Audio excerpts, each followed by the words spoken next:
Oromo gadan taligamu tae sagale wayaba Korri zabatae sagale wayaba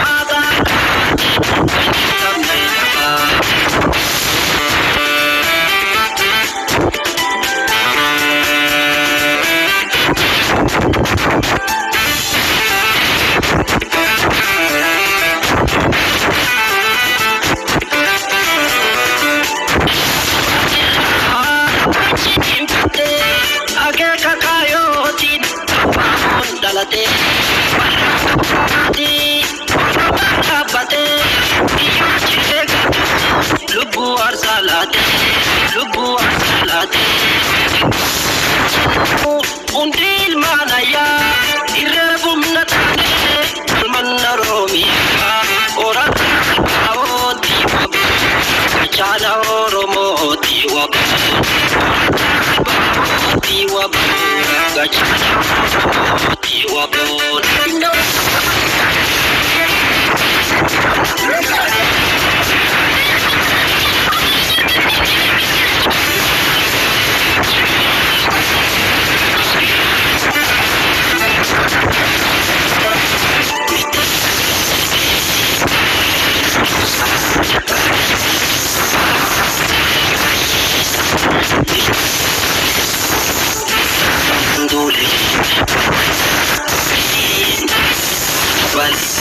Yandoni kular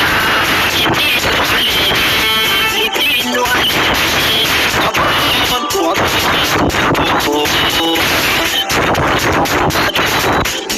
milki abon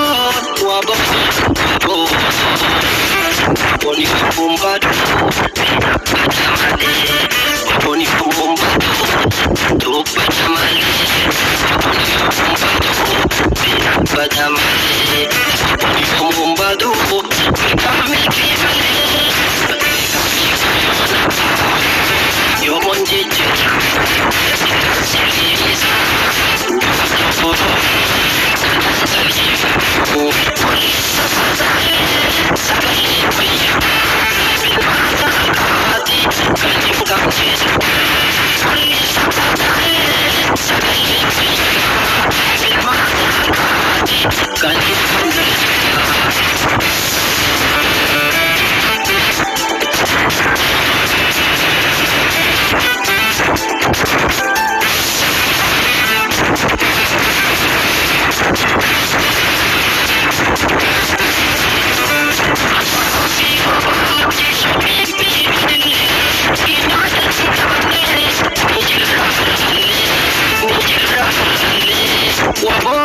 sudah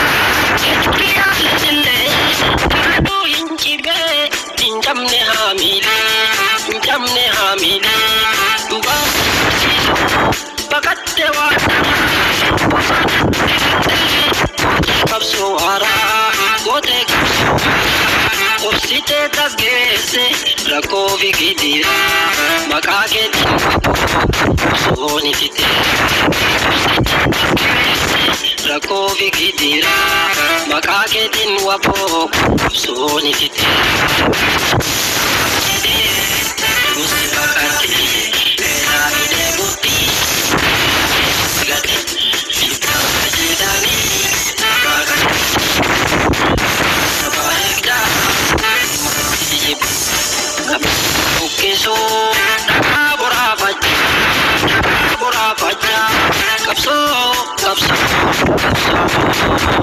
Semua orang Indonesia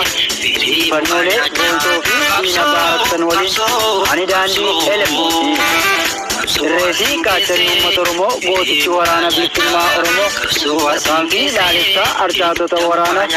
napi tiratu buratu timte ichibu jira almakanan mudde sagal barkumala maaf didemi tokko resi kacan motormo warani bilisumma ormo Soni giddu galeessa kaabalita shaggar tarkaanfii waraana garboonfataa PP irratti fudhataa ooleen injifannoo cululuqaa galmeessee jira. Akka kanaan lola waaree dura aanaa Yaayyaa Guullallee naannoo magaalaa Daaletti eegaleen diina daaraa godhee magaalaa Daaletti seensisuun mana barumsaa sadarkaa lammaffaa magaalaa Daaletti qubsuma waraanaa tolfate aleellaa cimaa irratti fudhateen waraana PP hedduu ajjeese meeshaa PKM tokkoo fi AKM hedduu irraa eeguun aga magaalaa guddittii aanaa Fantaallee aga sa'aajaaf daqiiqaa 40 akka lakkoofsa Empire Itoophiyaatti lollitti fufee ooleera. Guyyuma kana waraanni bilisummaa Oromoo Kaabilitti Shaggar tarkaanfii loltuu PP qulqulleessuu aanaa Dagam ganda 3 keessatti geggeesse ganda Lalisee Abbaa Magaal ganda Boonayaa Ibraahimii fi magaalaa Qurquraa irratti tarkaanfii sakattaa caasaa fi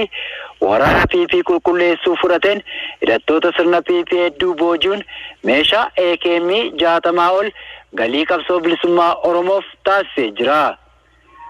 Kun kanaan osoo jiru diraamaa araaraa waraana bilisummaa Oromoo galchuu abbaa gadaa haala siiqqee fi rifeensa wiigii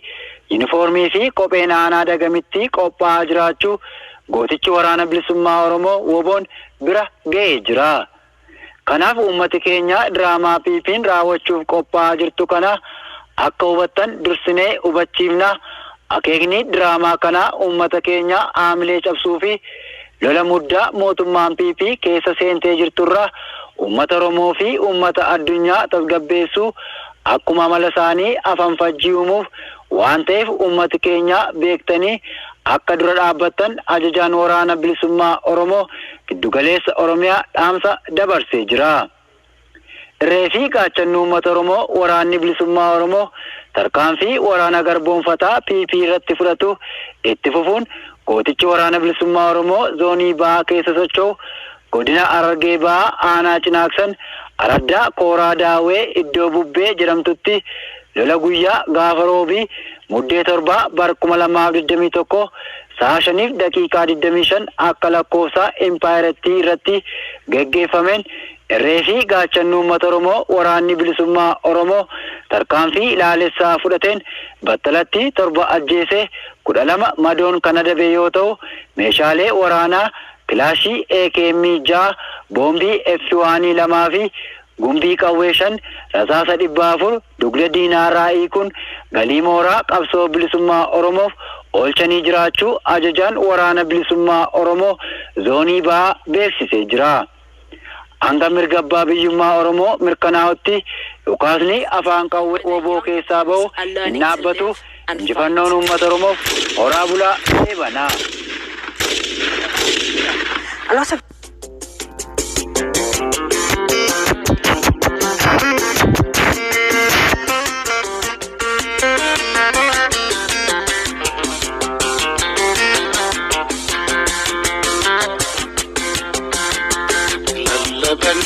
Lalabanne Mukabsaawonni iyyan Lalabanne Mukabsaawonni